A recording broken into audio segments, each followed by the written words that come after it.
Welcome to homemade recipes Tamil. இந்த வீடியோவை பார்த்து உங்களுக்கு பிடிச்சிருந்ததுன்னா மறக்காம லைக் பண்ணுங்க. நம்ம சேனலை ஃபர்ஸ்ட் டைம் பார்க்கக்கூடியவங்க கண்டிப்பா சப்ஸ்கிரைப் பண்ணுங்க.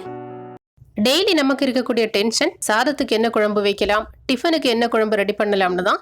இந்த ஒரே ஒரு மீன் கறி இருந்தாலே போதும், சாதத்துக்கும் டிஃபனுக்கும் போதுமானதாக இருக்கும்.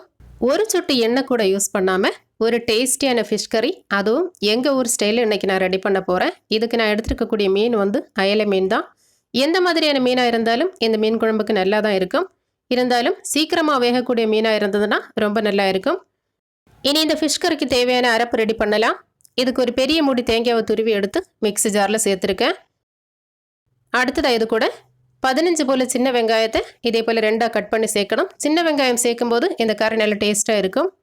இனி இது கூட 1 டேபிள் ஸ்பூன் நிறைய மிளகாய் தூளும், 1 டீஸ்பூன் மஞ்சள் தூளும், 1 டீஸ்பூன் பெருஞ்சீரகமும் சேர்க்கணும். முழுசாக இருக்கக்கூடிய பெருஞ்சீரகம் சேர்த்திங்கன்னா மனம் இன்னும் நல்லா இருக்கும். இந்த பெருஞ்சீரகம் சேர்க்கும்போது மீனில் இருக்கக்கூடிய ஸ்மெல் அந்த அளவுக்கு கறியில் வராது. டேஸ்ட்டும் மனமும் நல்லா இருக்கும். இனி இது கூட தேவையான அளவுக்கு தண்ணி சேர்த்து இந்த அரைப்பை நல்ல நைஸாக அரைச்செடுக்கலாம்.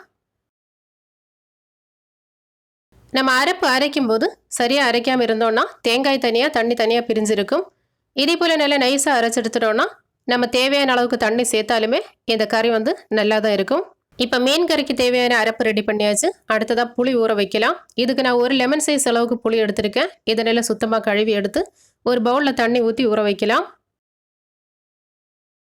இனி இந்த மீன் கறியில் நம்ம வேறு எந்த காய்கறியுமே சேர்க்க போகிறது கிடையாது. வெறும் தக்காளி, பச்சை மிளகாய், கறிவேப்பிலை மட்டும்தான் சேர்க்க போகிறோம். ஒரு மீடியம் சைஸ் தக்காளியும் 2 பச்சை மிளகாயும் கொஞ்சமாக கறிவேப்பிலையும் எடுத்து வச்சுருக்கேன். பெரிய தக்காளியாக இருந்ததுன்னா பாதி தக்காளி போதுமானது. இனி அடுத்ததாக ஒரு மண் சட்டியை ஸ்டவ்வில் வச்சு சூடானதும் தீயை மீடியம் ஃப்ளேமில் வச்சுட்டு 1/2 டீஸ்பூன் போல் வெந்தயம் சேர்த்து, எண்ணெய் எதுவுமே சேர்க்காம வெறும் சட்டியில் தான் இந்த வெந்தயத்தை வறுத்தெடுக்கணும். இந்த மாதிரி வெந்தயம் வெடிக்க ஆரம்பித்ததும் நம்ம அரைச்சி வச்சுருந்த அரைப்பை இதில் சேர்க்கலாம். இந்த மீன் கறி ரொம்ப திக்காகவும் இல்லாமல் ரொம்ப லூஸாகவும் இல்லாமல் கரெக்டான அளவில் தண்ணி சேர்த்து நம்ம மிக்ஸ் பண்ணி எடுக்கணும். இதே அளவில் தண்ணி சேர்த்தா போதும். இனி இது கூட நம்ம ஊற வச்சுருந்த புளியும் கரைச்சி சேர்த்து தேவையான அளவுக்கு உப்பும் சேர்த்து, இந்த மீன் கறியை பொறுத்த வரைக்கும் புளி உப்பெல்லாம் கரெக்டான லெவலில் இருந்தால் தான் இந்த மீன் கறி டேஸ்ட் நல்லா இருக்கும். இந்த டைமில் நம்ம எல்லாத்தையும் மிக்ஸ் பண்ணி விட்டுட்டு டேஸ்ட்டு பார்த்து ஒருவேளை புளியோ உப்போ குறைவாக இருந்ததுன்னா 2வது சேர்க்கலாம், ஒன்றும் பிரச்சனை இல்லை. இனி இது கூட மீன் துண்டுகளையும் சேர்த்து நம்ம கட் பண்ணி வச்சுருக்கக்கூடிய தக்காளி, பச்சை மிளகாய், கறிவேப்பிலை எல்லாத்தையும் சேர்த்துட்டு அதுக்கப்புறமா தீயை ஹை ஃப்ளேமில் வச்சு இந்த கறி சூடாகுது வரைக்கும் நம்ம மூடி போடலாம். கறி பொங்குது வரைக்கும் வெயிட் பண்ணக்கூடாது. சூடாகி வாரது வரைக்கும் நம்ம மூடி வச்சுட்டு கறி கொஞ்சம் சூடாகி வந்ததுக்கு அப்புறமா நம்ம மூடி ஓப்பன் பண்ணி வச்சு தான் இந்த கறியை வேக விடணும். அப்படி இல்லாமல் இருந்தால் இந்த கறி சட்டியிலிருந்து பொங்கி வழியும். ஏன்னா நம்ம இந்த தேங்காயை வறுக்காமல் பச்சையாக தான் அரைச்சி சேர்த்துருக்கோம். இது ஃபுல்லாகவே தேங்காய் பால் தான் இருக்கும். அதனால் ரொம்ப நேரம் மூடி போட்டு கொதிக்க விடாமல் இதே போல் லைட்டாக கொதிக்க ஆரம்பித்ததும் மூடியை ஓப்பன் பண்ணி வச்சுட்டு இனி தீயை மீடியம் ஃப்ளேமில் வச்சு இந்த கறியை வேக விட்டால் போதும். இப்படி கொதிக்க ஆரம்பிக்கும் போது இந்த மீன் உடையாத அளவுக்கு லைட்டாக ஆற்றி விட்டு வேக வச்சு எடுத்தால் போதும். ரொம்ப ரொம்ப ஈஸியான ஒரு ஃபிஷ் கறி ரெசிபி தான் இது. எங்கள் ஊரில் நாங்கள் தினமும் ரெடி பண்ணக்கூடிய மீன் கறி ரெசிபியில் இதுவும் ஒன்று தான். ஒன்றில் தேங்காயை வறுத்தரைச்சி ரெடி பண்ணுவோம். அப்படி இல்லாமல் இருந்தால் தேங்காயை பச்சையை அரைச்சி இந்த மாதிரி ரெடி பண்ணுவோம். இந்த கறி மீன் மஞ்சோளி கறி தான்.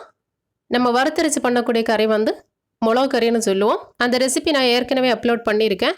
இந்த மஞ்சோளி கறி ரெசிபி கூட நான் இதுக்கு முன்னாடி அப்லோட் பண்ணிவிட்டு டிலேட் பண்ணின ஒரு ரெசிபி தான். அதனால தான் நான் உங்களுக்கு திரும்பவும் அப்லோட் பண்ணியிருக்கேன். பிகினர்ஸ் யாராவது இருந்தால் நிறைய பேருக்கு நல்ல யூஸ்ஃபுல்லாக இருக்கும்னு தான். இந்த மீன் குழம்பு நல்லா கொதிக்க ஆரம்பித்ததும் நம்ம கரண்டியால் ஆற்றி விட்டுட்டு அதுக்கப்புறமா தீயை சிம்மில் வச்சு இதே போல் வேக விட்டால் போதும்.